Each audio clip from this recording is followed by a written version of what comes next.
के साथ तैयार करिए सारा कुछ मैटर, उसको इकट्ठा ना करिए, है ना। ये प्रत्येदी थे तो याद हो ही गए होंगे सबको ना। अभी चलो पूछते हैं इसके बाद। आगे चलते हैं हम लोग। आगे इसमें बताते हैं पंडित जी, यहाँ तक जब आप आ गए हैं तो संज्ञा के बाद में क्या आते हैं, फिर आते हैं आपके, है ना, कौन कार्य,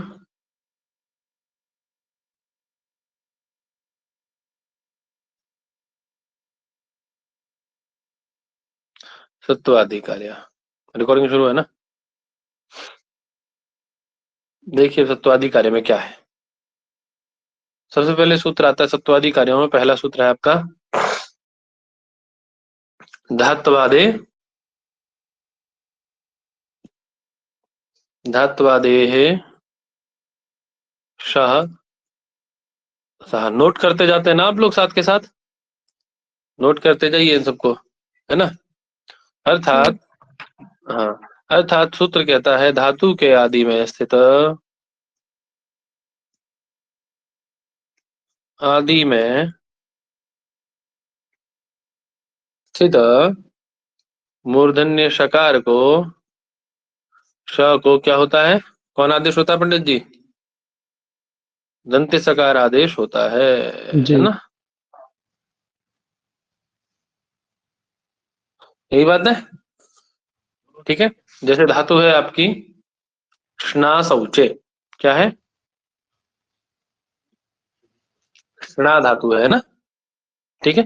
तो स्ना को क्या हो जाएगा, स्ना हो जाएगा, है ना। धातु है स्ठा गति निवृत्तौ, तो स्ठा को क्या हो जाएगा पंडित जी,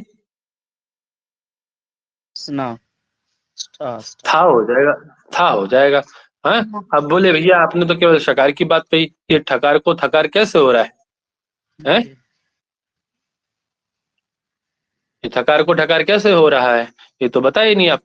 देखिए हमारे यहाँ नियम है कि जो निमित्त होता है ना, उस निमित्त के लोप हो जाने पर नैमित्तिक का भी परिवर्तन हो जाता है ना। क्योंकि इस मूर्धन्य शकार के कारण ही ष्टुत्व होकर के इस ना को णकार हुआ था, है। तो जब शकार ही चला गया, तब उसके कारण, जिसके कारण वो नकार को णकार हुआ था वही चला गया, तो स्वाभाविक सी बात है कि वो जैसे ही श जाएगा तुरंत वो जो कार्य नकार हुआ था वो भी समाप्त हो जाएगा, अर्थात पुनः वह पूर्व रूप में आ जाएगा। बात समझ में आ गई। ऐसे यहाँ भी स्थिति थी, जैसे उसको मूर्धन्य शकार हुआ था, श हुआ था, तो उसके कारण यहाँ पे ष्टुत्व हो गया था थकार को भी, है ना। ष्टुत्व हो गया था अष्टुनाष्टु से, और जैसे ही वो मूर्धन्य शकार को आप कन्वर्ट किए दंत्य सकार में, तुरंत से आपका जो ठकार था वो भी क्या हो गया, पुनः तवर्ग में कन्वर्ट हो गया। ठीक है, बात समझ में आ गई। सर एक बार ये बता दीजिए ये कैसे, मतलब थोड़ा सा यहाँ पे समझ नहीं पाए कि देखिए जो आपने बताया। समझिए समझिए, हमारे यहाँ एक सूत्र है स्टुनाष्टु। कौन सूत्र है, स्टुनाष्टु। कृष्णाष्टु जी। हाँ, ये क्या कहता है, शकार टवर्ग के योग में, योग में क्या होता है, सकार टवर्ग को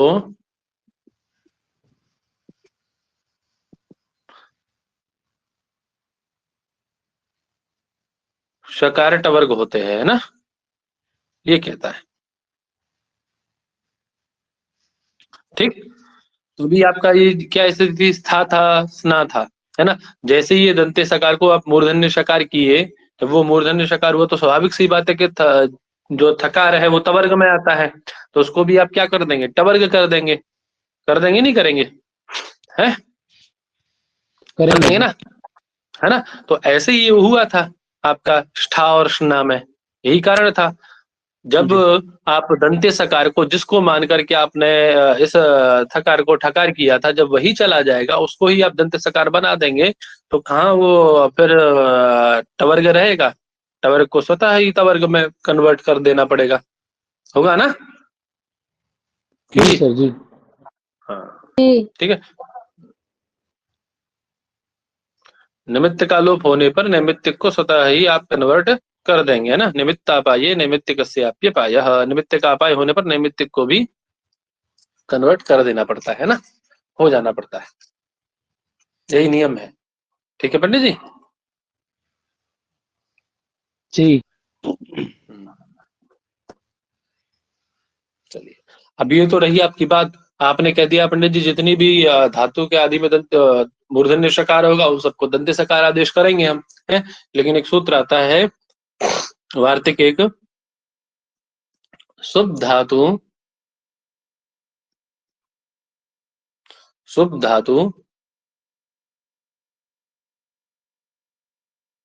ठिवु स्वस्कादीनाम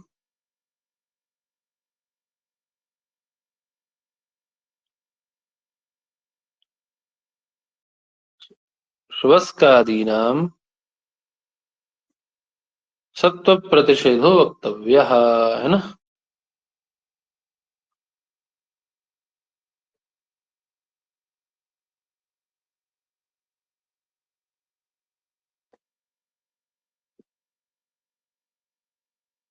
ठीक है, क्या वार्तिक है दोबारा सुन लीजिए।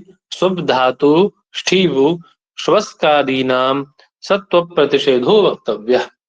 ठीक है, एक बार और, शुभ धातु स्ठीवु श्वस्कादीनाम सत्व प्रतिषेधो वक्तव्य। समझ में आ गया सूत्र? अर्थ क्या है इसका? तो कह रहे हैं श्वस का धातु कौन धातु पंडित जी? श्वस का तथा स्ठीवु धातु, है ना, स्ठीवु निरसन है।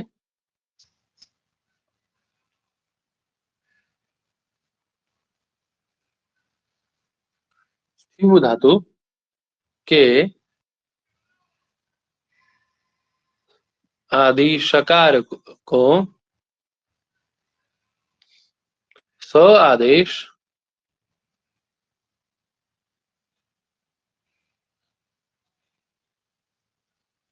नहीं होता। ठीक है पंडित जी, अर्थात उनको जो है वही रहेगा। बात समझ में आ गई?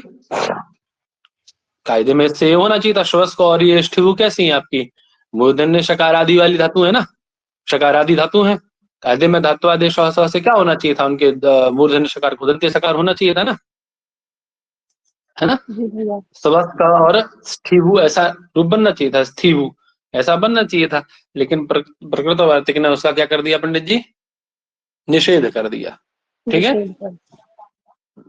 चलिए ये तो हो गया एक सत्व विधि। अब आ जाइए आप पंडित जी नत्व विधि पे।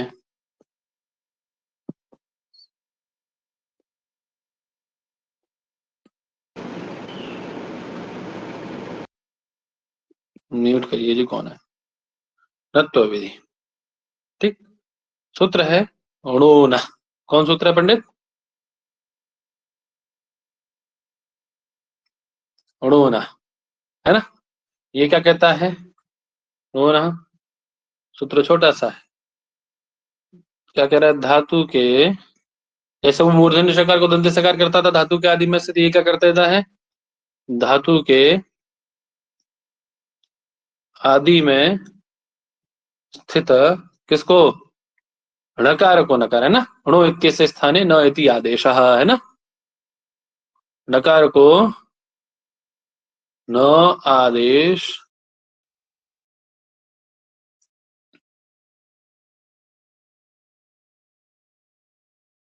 होता है। ठीक है पंडित जी, ठीक है।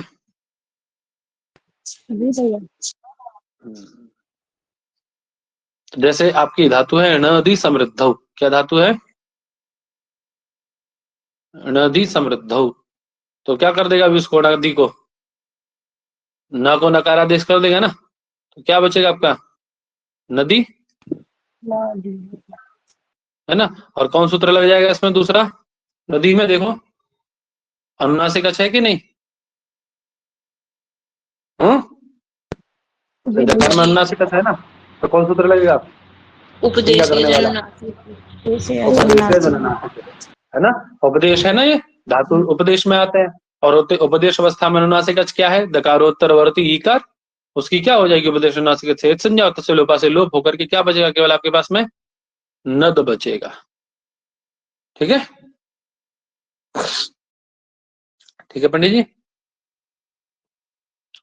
चलिए आगे क्या है जी। अब नुमागम विधि है ना। नुमागम में सूत्र है आपका इदि तो नुम धातो हो। क्या सूत्र है पंडित जी?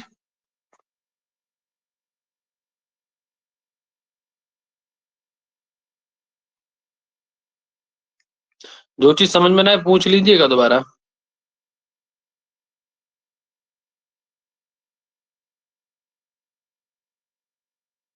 इदि तो नुम धातो हो है ना। क्या कहता है इदि तो नुम धातो हो? कह रहा है पंडित जी, जिन धातुओं के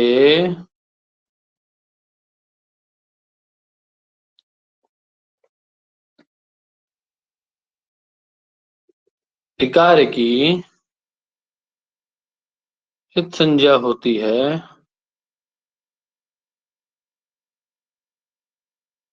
हुई है, वो क्या कहलाएंगी? सब इदित कहलाएंगी ना। जिनके इकार की इत संज्ञा होगी उनको इदित कहा जाएगा ना।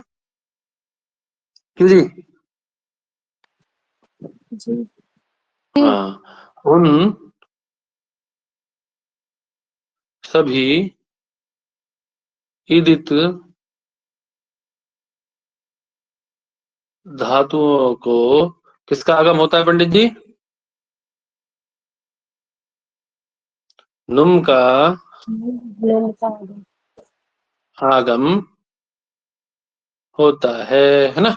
दो चीजें हैं अब आपके पास, एक आगम और एक क्या है पंडित जी? आदेश है ना। एक आगम होता है और एक क्या होता है? आदेश।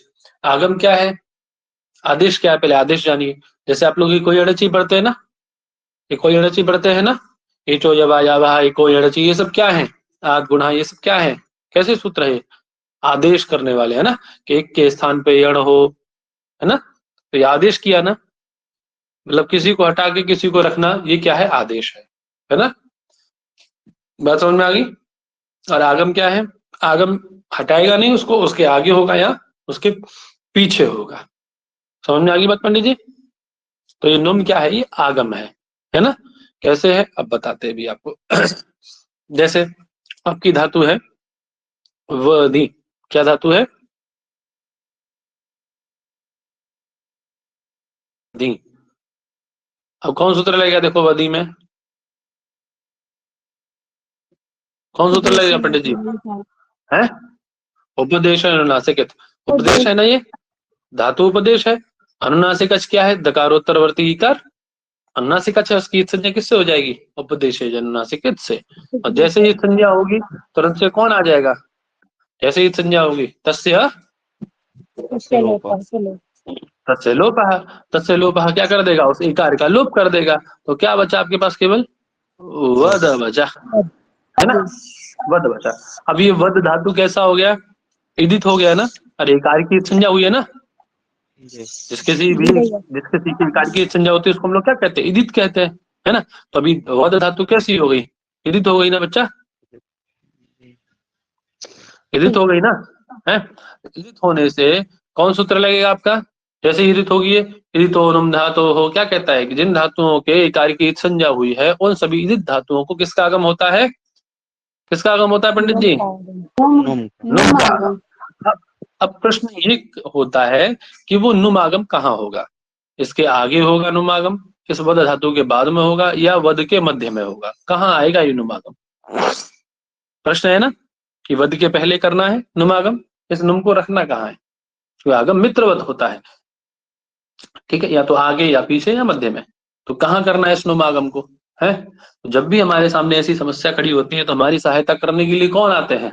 सूत्रों के कितने प्रकार हैं? आप लोग जानते हैं सूत्रों के कितने प्रकार हैं? कितने प्रकार के सूत्र होते हैं? क्यों पंडित जी? 6 प्रकार के, 6 प्रकार के। हाँ, कौन से 6 प्रकार हैं सूत्रों के? सर संज्ञा च परिभाषा च विधर नियमेव च अतिदेशोधिकारस्य षड्विधम सूत्र लक्षणम। सूत्र लक्षणम संज्ञा च परिभाषा च विधि नियम एव च अतिदेशो अधिकारश्च षड्विधम सूत्र लक्षणम। सबको पता है? कोई ऐसा जिसको नहीं पता है? लिखवा दिया जाए क्या, या यार पता है सबको? बोलो, बोलोगे तो सर एक बार लिखवाएंगे, फिर नहीं तो बोल दीजिए सर। चलो लिखवा देते हैं। संज्ञा च परिभाषा च, लिख लोगे बोल के या मैं लिख दूं? सर बोल दीजिए बस। लिख ही देता हूँ, चलो छोड़ो।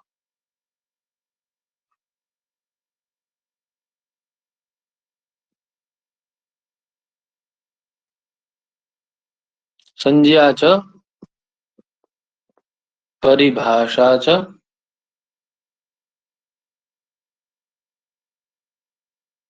विधि नियम एव च, है ना? अतिदेशो अधिकारश्च, बोल बोल के लिखा करो तो याद हो जाएगा। षड्विधम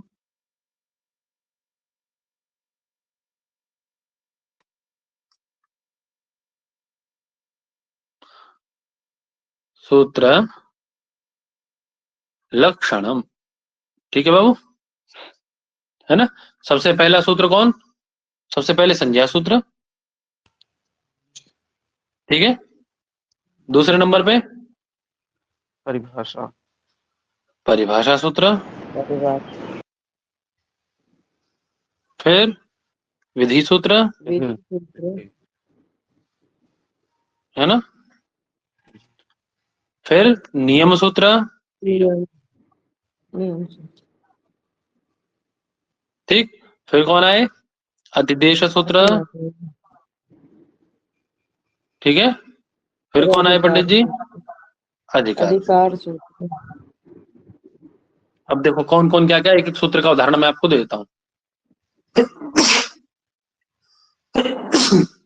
नारायण नारायण, हरे कृष्णा हरे कृष्णा, क्षम्यता। देखिए संज्ञा सूत्र की बात आती है तो संज्ञा सूत्र तो आप लोग जानते हैं, अदेंग गुण है ना? अदेंग गुण है ना? वृद्धिरादेश है, सब क्या है? एक संज्ञा करने वाले आपके सूत्र हैं, जो भी आप अभी आपने पढ़े सारे के सारे, है ना? वो सब क्या है? सारे संज्ञा सूत्र में आते हैं। नहीं आते? क्यों जी? आते आते हैं। उसके बाद आए आपके परिभाषा सूत्र। परिभाषा सूत्र मैंने बताया आपको, अनियमे नियमकारिणी परिभाषा। जब भी आपको अनियमितता प्रतीत होगी, जहां भी अनियम होगा वहां नियम करने कौन आएंगे? अनियम में नियम करने कौन आएगा? परिभाषा सूत्र आएंगे। ठीक है पंडित जी, है ना? जैसे अभी आपको दिक्कत हुई कि आपका ये नुमागम हो कहाँ, अब नुमागम कहाँ हो गए, ये दिक्कत हुई ना आपको, तो जो सूत्र आके इसका नियम करेगा, जैसे मिदचोन्त्यात् परः, कौन सूत्र आएगा यहाँ पे? अब मिदचोन्त्यादि पर मिदचोन्त्यात् परः।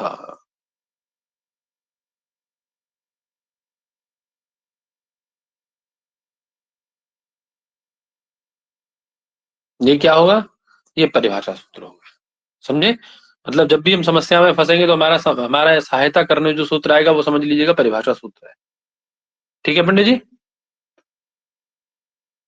है ना? जैसे आप एच वो लगाते हैं, क्या बोलते हैं, एको इणची पढ़ते हैं, एको इणची में के स्थान पे यण होना चाहिए, अचपरी रहते, तो आपको दिक्कत ही होती है किस एक को यण किया जाए, है ना? अरे किस एक को यण करें? तो आपको जो सहायता करने आता है वो सूत्र कौन सा है? परिभाषा सूत्र है। बात समझ में आई पंडित जी? एचो यवायावा में एच विचार और ये भी आपके आयादी आदेश विचार है, उनमें जो यथासंख्य बताने वाला जो सूत्र है, यथासंख्य मनुदेश समानम, वो क्या है? क्यों जी? सर वो भी परिभाषा सूत्र ही है। भाषा सूत्र। परिभाषा सूत्र है ना? तो ऐसे ही आप ध्यान रखिए, मिदचोन्त्यात् परः कह लीजिए, मिदचोन्त्यात्परः कह लीजिए चाहे तो, शॉर्ट में लिख देता हूँ, है ना, चाहे स्थानेन्तरतमः कह लीजिए, है ना, चाहे क्या कह लीजिए पंडित जी, यथा संख्या कह लीजिए। ये सब क्या है? ये सब क्या है? परिभाषा सूत्र, है ना। अब आई विधि की बात, जिसके द्वारा कोई विधान किया जाए वो विधि सूत्र। जैसे आपका इको एण चाहिए, इक के स्थान पे एण का विधान करता है ना। आद गुण, ठीक है, ये भी विधान करता है, पूर्व पर के स्थान पे एक गुणादेश, है ना। ये सब क्या है? विधि सूत्र है। क्लियर पंडित जी?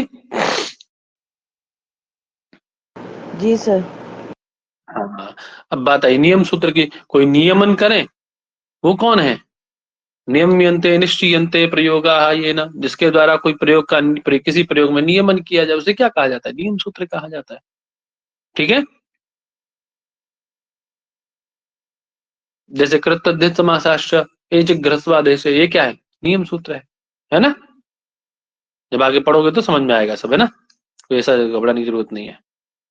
जितना समझ में आ रहा है उतना समझते जाओ, पर्याप्त है उतना भी। इसमें से यदि आप 50% भी समझ लेते तो वो बहुत है, ऐसा घबराने की जरूरत नहीं है, सब समझ में आएगा, ऐसा कुछ नहीं समझ में ना आए। ठीक है पंडित जी? जी। है ना। अब बात आई अतिदेश सूत्र की, है ना। तो अतिदेश सूत्र कैसे होते हैं? तो किसी के स्थान पे जैसे आदेश करते हैं ना, आदेश करते हो ना, विधि आदेश करते हो ना, ऐसे ही अतिदेश होता है। उसी प्रकार से अतिदेश, अतिदेश मतलब किसी पर किसी को आरोपित कर देना, थोप देना किसी पे किसी को, यही क्या है? अतिदेश है। ठीक है ना, अनावश्यक तरीके से उसको उस पर कर देना। ठीक है, ये अतिदेश है। 7 प्रकार के बताए अतिदेश वहां उन्होंने। निमित्तादेश, व्यपदेश, तादात्म्यातिदेश, शास्त्रातिदेश, कार्यातिदेश, रूपातिदेश, अर्थातिदेश। चर्चा करेंगे अभी कभी इनकी अच्छे से। ठीक है ना। उसके बाद आगे अधिकार सूत्र। अधिकार सूत्र आपने देखा, जब हम लोग पहले दिन पढ़ रहे थे हमने 2 सूत्र जाने थे, धातु हो इत्यादि सूत्र थे ना, वो अधिकार सूत्र थे। ठीक है, ठीक है पंडित जी। जी सर। अब आइए प्रकृत में, पुनः प्रकृत में आ जाइए। क्या बात हुई हमारी? मिदचोन्त्यात्परा, है ना। जब हमें दिक्कत हुई पंडित जी कि किसको कहाँ पे ये आपका नुमागम किया जाए, है, ये नुमागम कहाँ किया जाए, आगे पीछे या मध्य में, तो सूत्र कौन आया हमारी सहायता करने के लिए? परिभाषा सूत्र, है ना। क्या कहता है वह? क्या कहता है पंडित जी?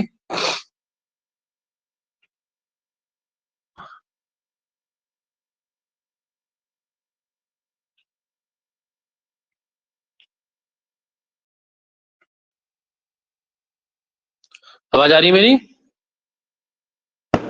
जी सर। हाँ जी भैया। हाँ, क्या कहता है मिदचोन्त्यात्परा? बोलिए, पुराने पंडित लोग बोले कोई? ममता दी लोग नहीं है यहाँ पे, बोला करो, पढ़े हो आप लोग।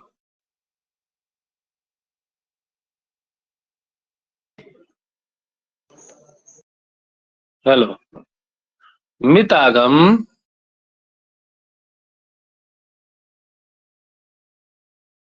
मित आगम आगमी के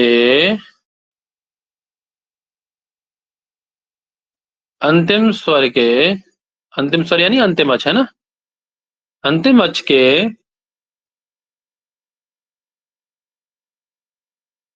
अनंतर होता है।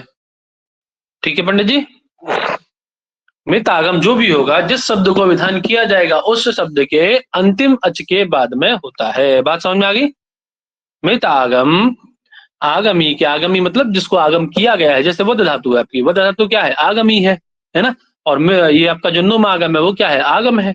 नुम आगम है, वध क्या है? आगमी है। तो इस आगमी के अंतिम अच के बाद होगा। तो अब वध धातु में अंतिम अच कौन है पंडित जी? वध धातु में अंतिम अच कहाँ है आपकी? ये रही वध धातु। इस वध धातु में अंतिम अच कहाँ है बताइए मुझे,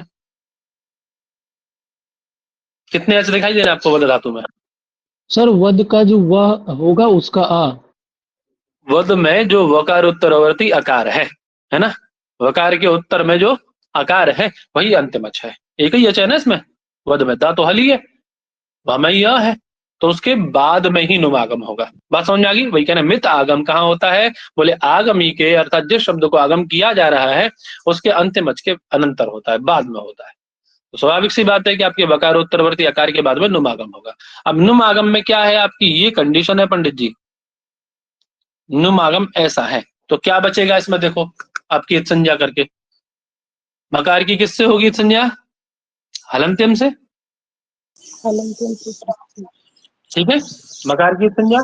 और उकार की किससे होगी पंडित जी? उपदेश क्या बचा केवल, क्या बचेगा? नकार बचेगा ना, हल नकार बचेगा। उकार भी निकल गया तो केवल क्या बचा? हल नकार बचेगा। तो उसको बीच में लाके रख दो पंडित, तो क्या बन जाएगा आपका? वंद, ऐसा बन जाएगा ना, बन जाएगा ना बंदा? क्यों जी? ऐसी मदी धातु है, मदी कौन धातु है? मदी। तो इसका क्या बनेगा नुमागम होके, बोलो? मंद बन जाएगा। मंद बनेगा। है ना? हाँ, ऐसे ही भदी धातु है, भदी, तो इसका क्या बनेगा? बंद हो जाएगा। सर भंद बन जाएगा, भंद। भंद। वाह, समझ में आ गया सब कुछ का मतलब है। चलिए, उत्तम उत्तम, चले आगे। अग्रिम सूत्र है पंडित जी, उपधायांच। कौन सूत्र है?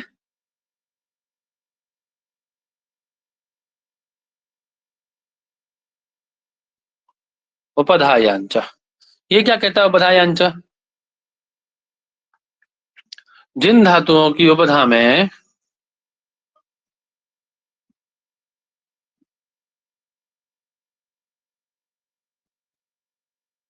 की उपधा में क्या हो पंडित जी? र हो। कौन हो? र हो, है ना? और उससे पूर्व में क्या विद्यमान हो? ह्रस्व इकार या उकार विद्यमान हो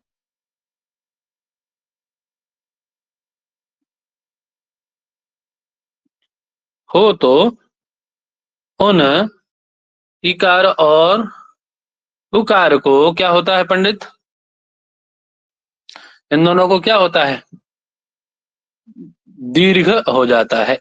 ठीक है, क्या हो जाता है पंडित जी? दीर्घ आदेश होता है। ठीक है,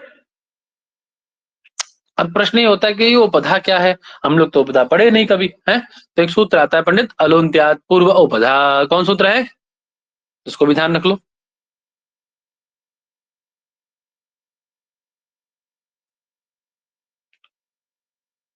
पूर्व उपधा क्या कहता है ये? अंतिम अल से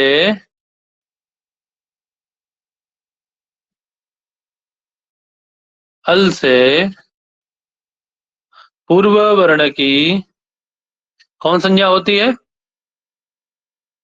उपधा संज्ञा होती है ना? कैसा सूत्र है ये? 6 प्रकार के सूत्रों में कैसा सूत्र है ये? अलोन्त्यात् पूर्व उपधा संज्ञा सूत्र है।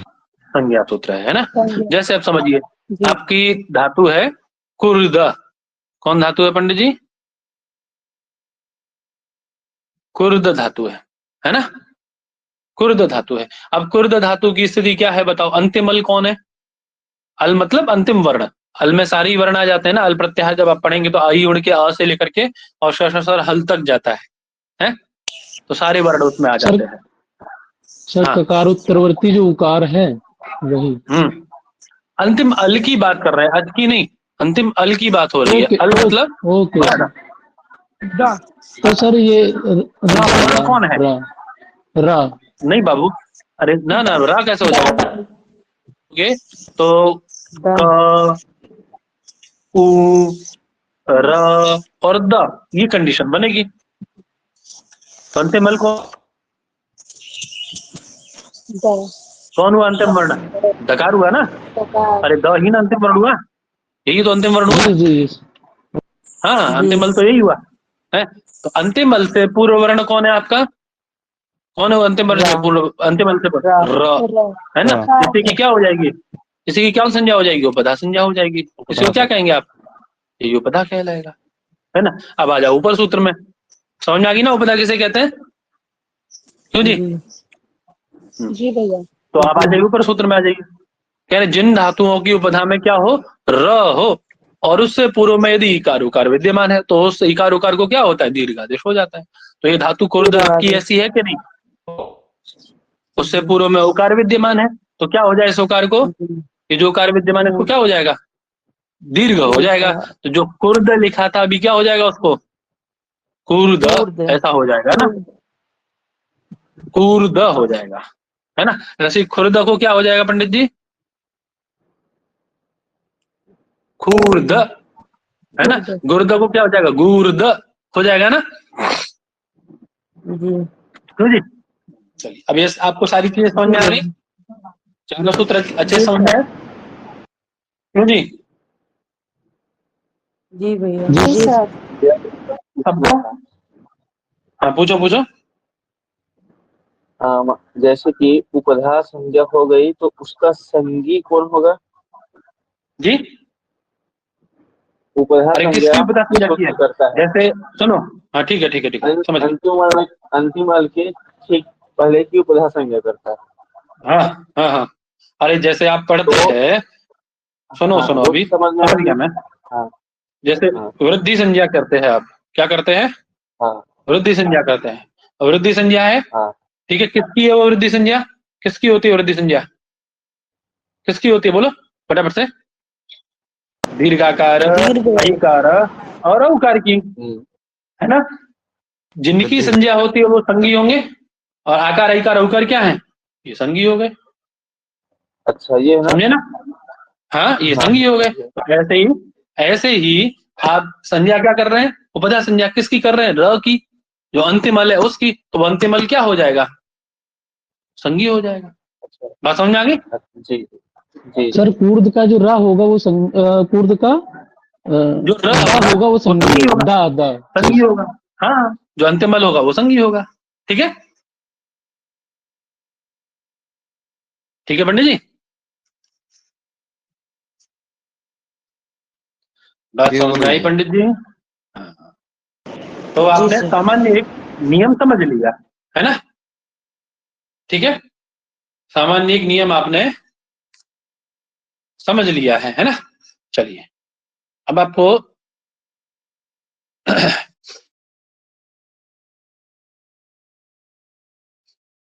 अंगकारी की ओर इसके हम लोग लेके चल सकते हैं। अच्छा एक चीज तो आपने जान ही ली थी, आत्मनेपद, परस्मयी पद और उभयपदी धातुओं के विषय में तो जान लिया था ना आपने। ये धातु अनुदात्त अंगित होगी, है ना, उसको क्या कहेंगे हम लोग? अनुदात्त और अंगित होगी तो वो धातु कैसी होगी? उससे कौन प्रत्यय होंगे? आत्मनेपदी प्रत्यय होंगे ना। अनुदात्त अंगित आत्मनेपदम, है ना। और जो धातु कैसी होगी पंडित जी? स्वरित होगी या फिर नियत होगी, उसको क्या, उससे कौन प्रत्यय करेंगे हम? उभयपदी प्रत्यय करेंगे। वो परस्मयपदी भी होगा, है, दोनों प्रकार के प्रत्यय करेंगे ना, स्वरित और नियत धातु से। हाँ ठीक है। जी जैसे आपकी धातु है डुप चष पाके, कौन धातु है?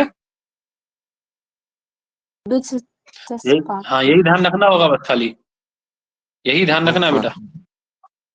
हाँ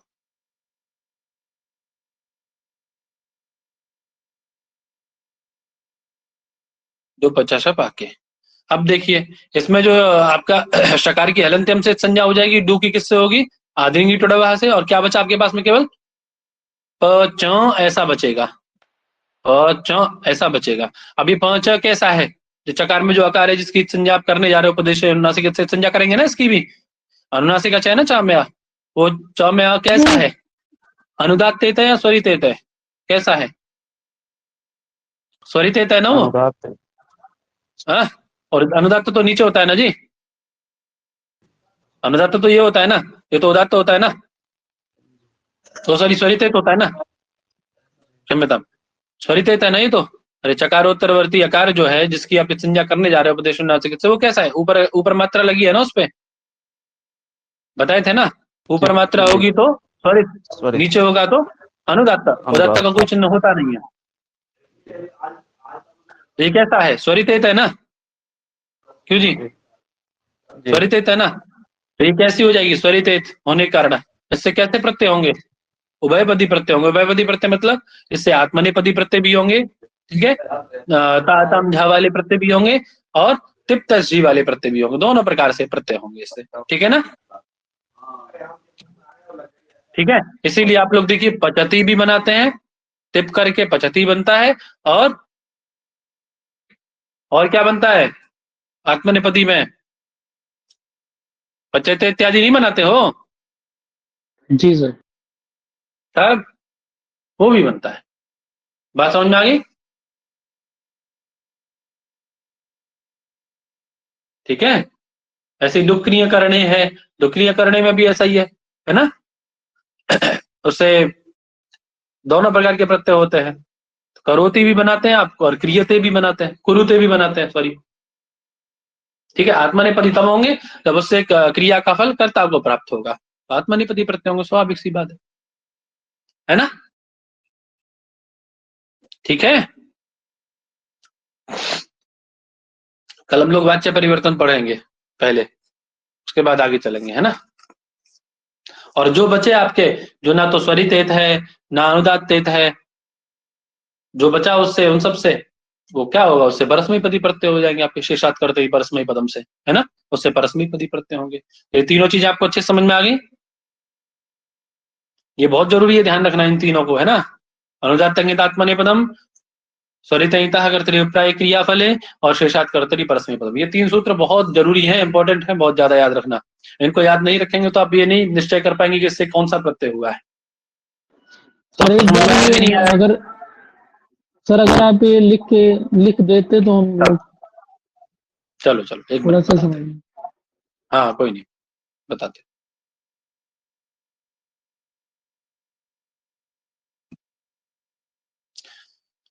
सूत्र है अनुदात्त आत्मनेपदम।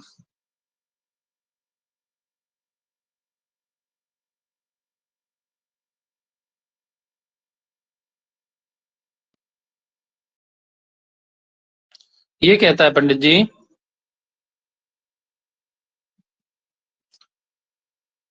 धातु पाठ में, ये अपना हिंदी अर्थ लिख रहा हूं, बिल्कुल अपना समझा हुआ मैं ना, ये वो पुस्तक वाला अर्थ नहीं है, जो धातु है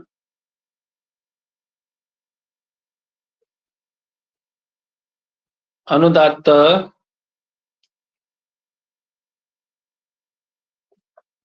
इत पठित हैं तथा जिनके नकार की इत संज्ञा हुई है। क्या हुई है पंडित जी?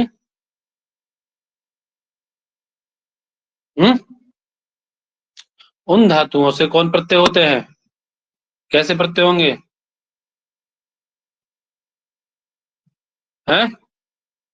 आत्मनेपदी प्रत्यय होते हैं। हाँ। ठीक है, बात समझ में आ गई? अब ये अनुदात्त वाली बात समझ में आई ना सबको? क्यों जी?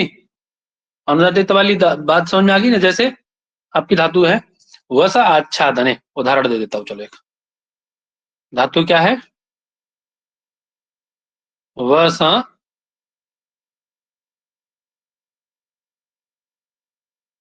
आच्छादने, ठीक। अब ये जो वसा आच्छादने धातु है, इसमें सकार की संज्ञा होगी ना, क्योंकि वो अनुनासिक है ना, क्यों जी? अरे अनुनासिक अच्छा कि नहीं सा, तो उसकी संज्ञा आप करेंगे ना, तो इस संज्ञा करेंगे तो वो अच कैसा हो जाएगा? वो धातु कैसी हो जाएगी फिर, जिसकी अनुनासिक अच की संज्ञा होगी, तो वो कैसी हो जाएगी पंडित जी? वो अच जो जिसकी संज्ञा आप कर रहे हैं सकार में, जो अच है वो कैसा है? अनुदात्त है कि नहीं? अरे सा में जो आ है वो अनुदात्त है कि नहीं? उसके नीचे ऐसा चिन्ह बना है ना, ये अनुदात्त वाला, अनुदात्त है ना, तो उसको क्या कहेंगे आप? अनुदात्त कहेंगे ना धातु को, क्यों जी? नहीं होगी अनुदात्तेत? बोलो। होगी। होगी सर। हाँ, तो इससे कैसा प्रत्यय आएगा अभी? इससे कैसे प्रत्यय आएंगे? आत्मनेपदी प्रत्यय आएंगे, है ना? आत्मनेपद। ऐसे ही आपकी अगली धातु है आस उपवेशने। कौन धातु है? आस उपवेशने।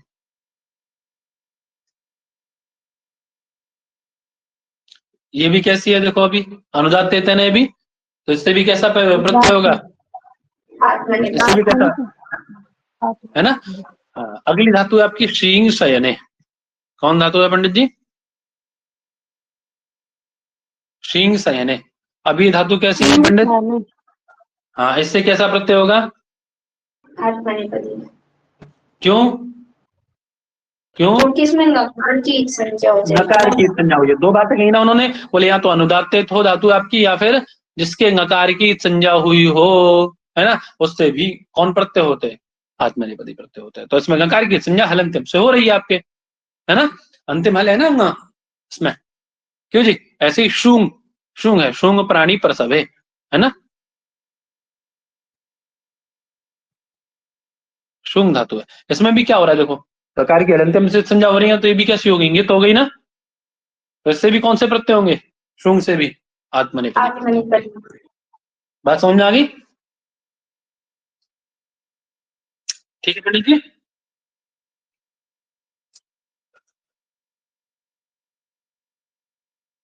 अरे बोलिए महाराज, समझ में ही नहीं आई सबको? जी सर। समझ में आ गई। चलो आगे है सूत्र। हाँ, आगे सूत्र है स्वरितंगितः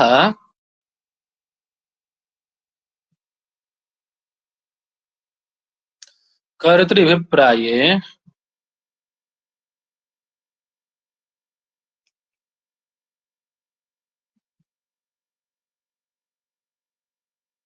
क्रियाफले।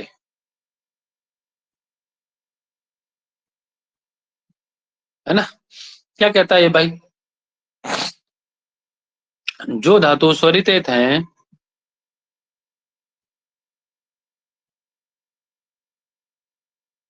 स्वरितेत मतलब जानते हैं ना, वो ऐसी खड़ी जो ऊपर मात्रा होती है उसको स्वरित बोला जाता है, ठीक है? उसकी संज्ञा जहां हुई है ना? तथा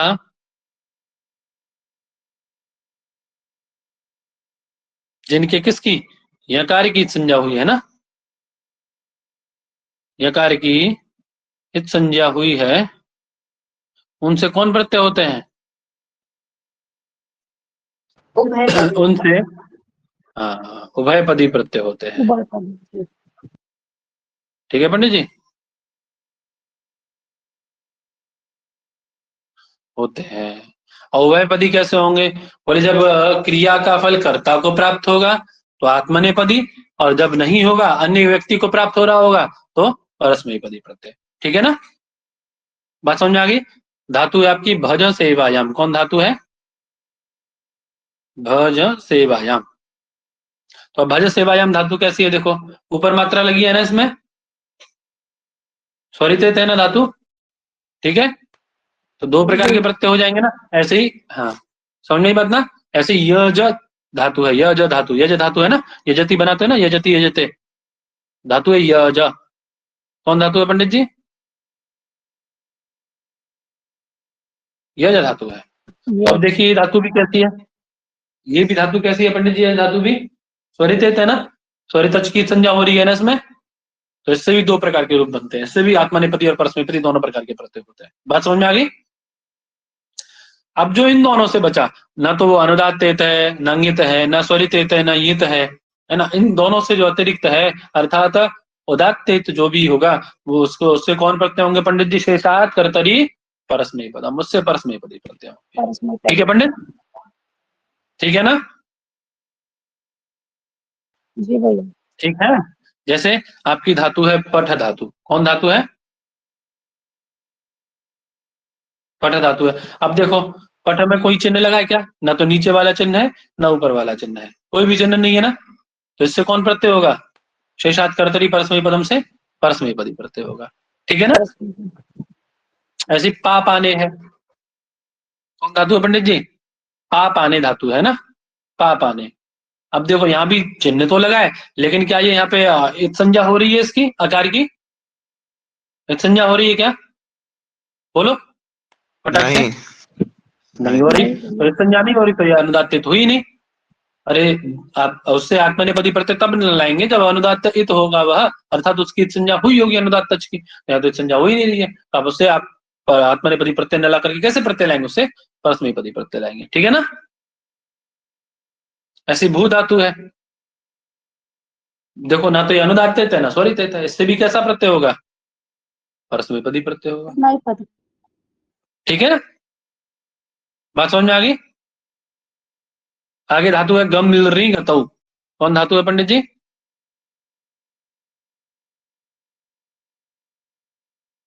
इससे कैसा प्रत्यय होगा? अच्छा बताओ, गम री गतौ से कैसा प्रत्यय होगा? बोलो बोलो जी। उभयपदी, है उभयपदी हो जाएगा। उभयपदी प्रत्यय होगा, क्यों? रीजन क्या? इसमें स्वरित अच की संज्ञा हो रही है या इसमें यकार की संज्ञा हो रही है? बताओ, आपको यहाँ स्वरित अच दिखाई दे रहा है क्या? या यकार दिखाई दे रहा है क्या? दिखाई दे रहा है ऐसा जो आप कह रहे हैं कि उभयपदी प्रत्यय होगा? इसमें कुछ नहीं है, अनुनासिक है, अनुनासिक है। अरे कुछ भी नहीं है भाई ना, देखो अनुदात्त है ये। अरे जिस अच की संज्ञा कर रहे हो वो थोड़ी ना आप लृकार की संज्ञा कर रहे हो, लृकार थोड़ी ना अनुनासिक है, ना तो अनुनासिक है, सॉरी अनुनासिक है ना, तो अनुदात्त है ना स्वरित है, वो तो उदात्त है। अरे ग है, ग में आपका अनुदात्त लग रहा है, लेकिन ग में आप अच की संज्ञा थोड़ी ना कर रहे हैं आप, इस संज्ञा तो आप लृकार की कर रहे हैं ना पंडित जी, तो ना तो अनुदात्त है और ना ही वह स्वरित है। तो आपने कैसे कह दिया इससे कि आप उभयपदी प्रत्यय करेंगे? क्यों जी? तो स्वाभाविक सी बात है कि शेषात कर्तरी परस्मय पदम से इससे कौन प्रत्यय होंगे? कौन प्रत्यय होंगे बोलो? परस्मैपदी। परस्मैपदी प्रत्यय होंगे। बात समझ में आ गई सबको? क्यों जी? अरे बोलो हाँ कि ना। जी भैया, जी जी सर, जी सर। चलो अब कुछ धातुएं दिखा के आपको अभ्यास कराते हैं, तो आप लोग देखेंगे तो बताइएंगे, है ना। वहां जब आप देखेंगे आप बार बार तो समझ में आएगा, है ना। तो देखो आपको चिन्ह दिखाई दे रहे हैं यहाँ पे धातुओं में लगे हुए, देखो एक मिनट इसको साफ कर लूं जरा।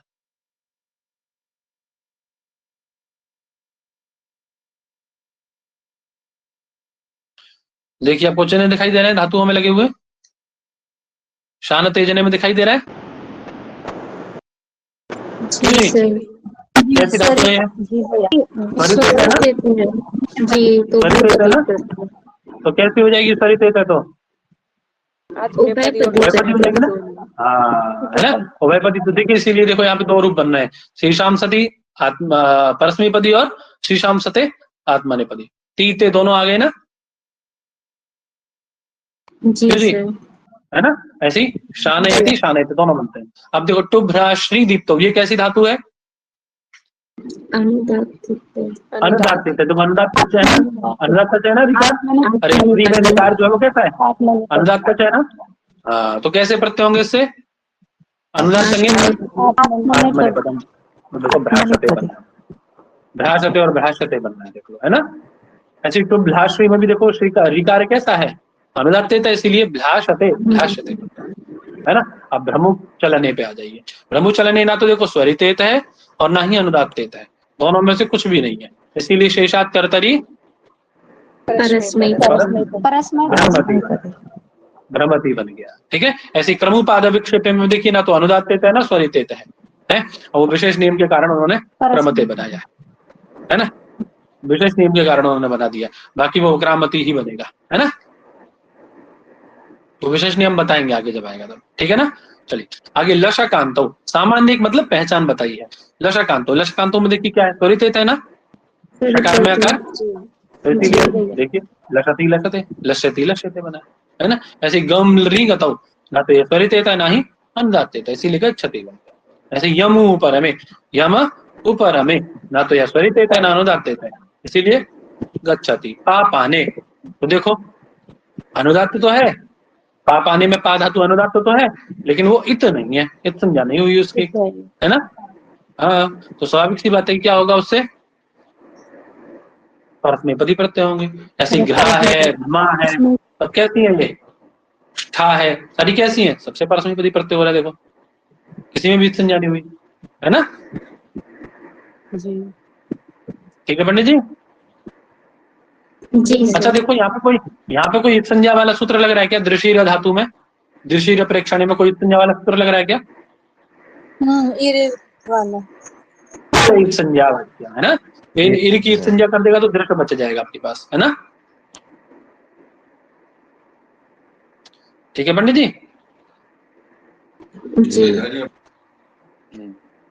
चलिए, अब ये मैं आपको पीडीएफ ये भेज देता हूँ, कुछ धातुएं हैं इसमें, पीडीएफ में भेज देता हूँ, आप लोग अपने आप से अभ्यास करके देखिएगा एक बार, ठीक है। जो समझ में ना आए फिर कल पूछिएगा उसको, है ना। कल हम लोग आपका आगे बढ़ जाएंगे, कल आपको रूप बनाना बता देंगे, कल आपको लट लकार बता देंगे बनाना, ठीक है पंडित जी। कल आप लोग लट लकार बना पाइएगा।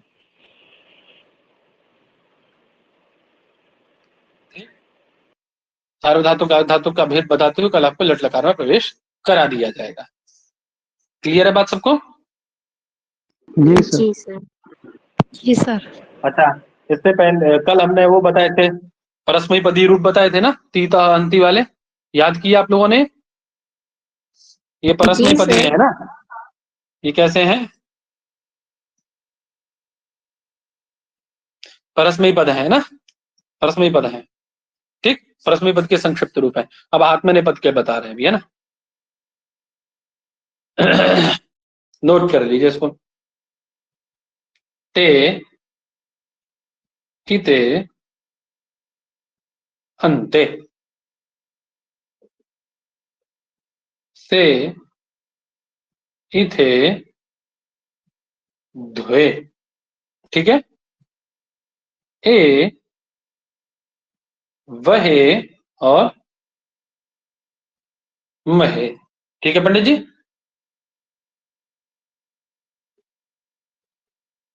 ठीक है जी।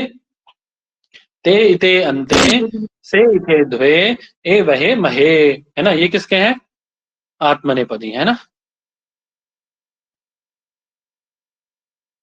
ठीक पंडित जी, ये दोनों आपको याद करके कल आने हैं, है ना। नहीं भैया। दोनों ही लट लगाते हैं, हाँ। अब हमने तो तिप पढ़ा था, तिप तस जी सिप तस था, ये तिप तस जी को ती रह गया, तस का त हो गया, है, और जी को अंति हो गया, ये कैसे हुआ, तो कल हम लोग सब जानेंगे, है ना। आप लोग याद करके आइए तो हम लोग जानेंगे कल, ठीक है पंडित जी। ठीक है सर, जी प्रणाम। सर। बात समझ में आ गई सबको। जी सर। जी सर। जी भैया। कोई दिक्कत, नहीं सर। नहीं सर। नहीं कोई प्रश्न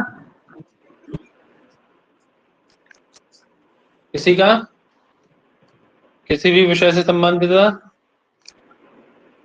वो साहित्य दर्पण का पाठ समझ में आ रहा है सबको, क्यों जी। जी सर। अच्छे समझ में आ जा रहा है सबको।